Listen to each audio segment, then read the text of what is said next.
The dining room was full that night. White linen, low light, the quiet hum of people who trusted the food would change their evening. I was plating the final course when my maitre d' leaned close and whispered something that made my hand stop mid-motion. "Chef, table 12 is asking to see you." I glanced toward the dining room, and there they were. My mother, my stepfather, my younger brother. 10 years.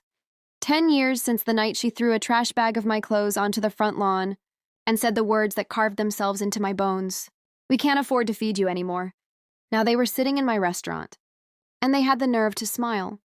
The first kitchen I worked in smelled like burnt onions and bleach. I was 18, homeless, sleeping, in a storage closet behind the restaurant after the owner caught me napping in the alley and decided I looked desperate enough to work hard. He wasn't wrong. I washed dishes 12 hours a day, burned my hands on steel pans, learned to chop faster than the line cooks just so they'd let me help prep. Food became the only thing that made sense, because food had rules. Respect the ingredients. Respect the craft. Respect the people at your table. Family never followed rules like that. Before everything broke, I believed my mother loved me. She used to let me help cook dinner when I was younger. Nothing fancy, just spaghetti or soup. But she liked that I cared about flavors. "You're my little chef," she used to say. Then she married Rick. Rick didn't like extra mouths, or extra opinions, and I was both. At first, it was small things. "Why are you eating so much? Food costs money. You're almost an adult. Start figuring it out." My brother never heard those words. Rick's biological son. Different rules. Then one night, after another argument about groceries, my mother snapped. No warning. No discussion. Just a trash bag of clothes and a locked door. "We can't afford to feed you anymore." She didn't even look at me when she said it. The betrayal didn't explode. It settled in quietly, like cold rain. At first I thought she'd call me back, apologize, realize what she'd done. She didn't. Weeks passed. Then months. I stopped expecting anything. And something else replaced the hurt. Focus. Cooking became survival. Then obsession. I studied every chef I could find. Practiced knife work until my fingers bled. Took every brutal kitchen job no one else wanted. Eventually someone noticed. A sous chef who saw me tasting sauces when I thought no one was watching. "You've got instincts," he said. "Don't waste them."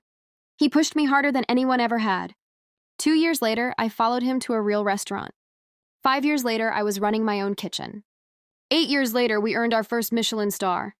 The night the announcement came out, reporters asked what inspired my cooking. I told them hunger. They thought I was being poetic. I wasn't. Which brings us back to table 12. My mother looked older. Rick looked smaller than I remembered. My brother scrolled through his phone like none of this mattered. They hadn't asked to see the chef yet. They asked for a free table. The host told me everything. Apparently, my mother recognized my name on the door. Apparently, she told the staff she was family. And family shouldn't have to pay. I wiped my hands on a towel and looked at the plate in front of me. Perfect seared scallops, lemon foam, micro herbs, 10 years of work, 10 years of silence. And now they wanted a favor. I didn't walk out to greet them. Instead, I asked the server one question. "What have they ordered?" "Everything," she said. "Tasting menu, wine pairing, the most expensive experience in the room." "Of course they did." I nodded slowly. "Good." Then I wrote something on a small card, folded it once, handed it to her with the bill. "Bring this to them after dessert."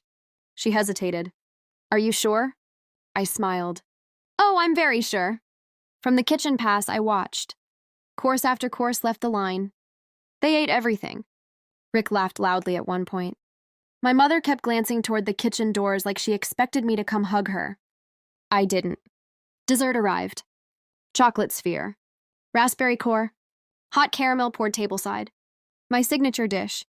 They applauded when it melted open. Then the server placed the leather folder on the table. Inside was the bill. And the note. I couldn't hear the exact moment they opened it, but I saw the change. My mother's smile froze. Rick leaned forward, reading. My brother finally looked up from his phone. The note was simple. Just one sentence written in my handwriting. "We reserve the right to refuse service." Then beneath it, a policy I learned the night you decided I wasn't worth feeding.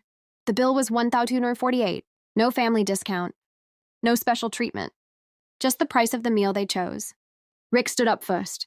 Angry. Confused. Embarrassed. My mother didn't move.